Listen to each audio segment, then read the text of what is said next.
Hey Marvel fans, I'm back explaining the rules of combat for the Marvel's ttrpg. If you haven't seen the other videos that's in this series, go check them out. They go over the rules. Um, so let's get into it.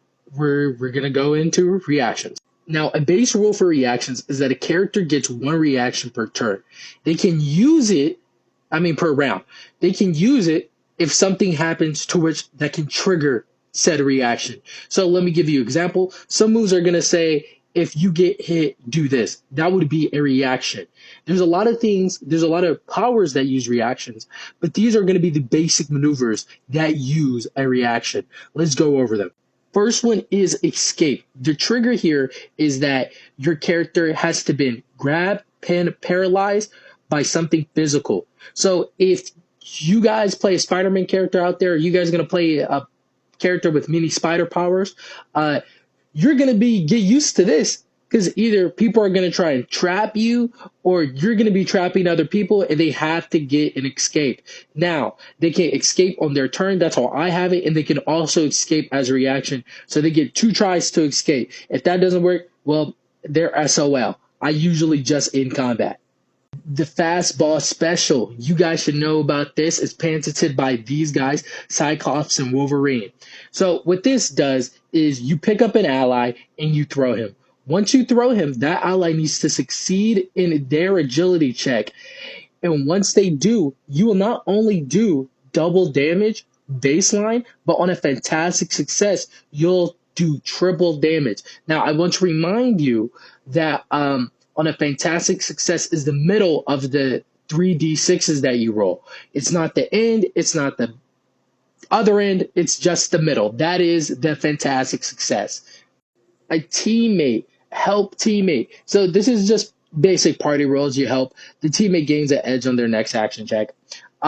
In other games, their rules are more specific when it comes to this. I have very specific rulings on help teammate as well when it comes to it because I don't want it to be used. Like, if the character doesn't know what he's doing, why would he help? How could he help?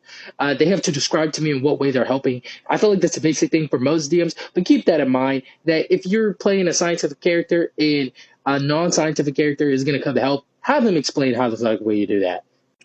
Interpose. You want to get in the way of an attack. So if your homie's about to get attacked and you're not targeted for that said attack, you get free movement to stand between your homie and the attacker.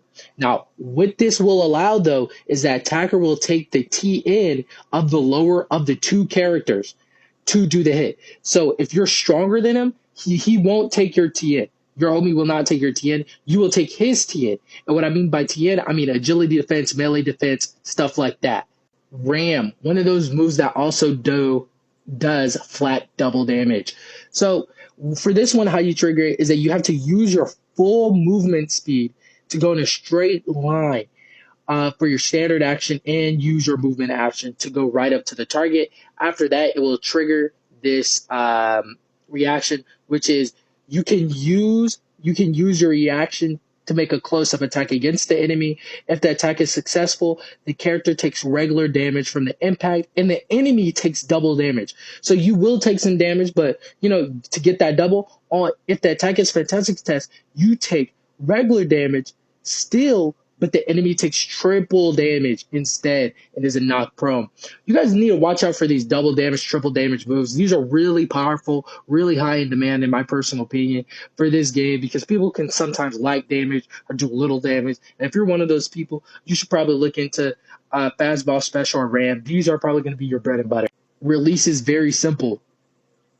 You just let go of something. That does mean it's a character or item. That doesn't mean it's reaction. So if they're holding on to something release, it takes up their reaction. Remember, this is not a free action. It takes up the reaction. Keep that in mind, DMs. You can play some cool, cruel pranks on that. So look out for that. So sulk is interpose, but the opposite. If you're targeted for attack, you can hide behind your enemy, hide behind your homie. It does the same thing. You lower the attacker's TN for the attack as the lowest of the characters. And it takes the new target's defense. More importantly, though, from what I read is, see how it says person here? See how it says someone? Oh, you know what that means? That means enemies as well. If you're getting ganged up on enemies, sulk all of them, all your reactions. So, hey, that is the reactions. Next, we're going to be going over the movement actions. Thank you.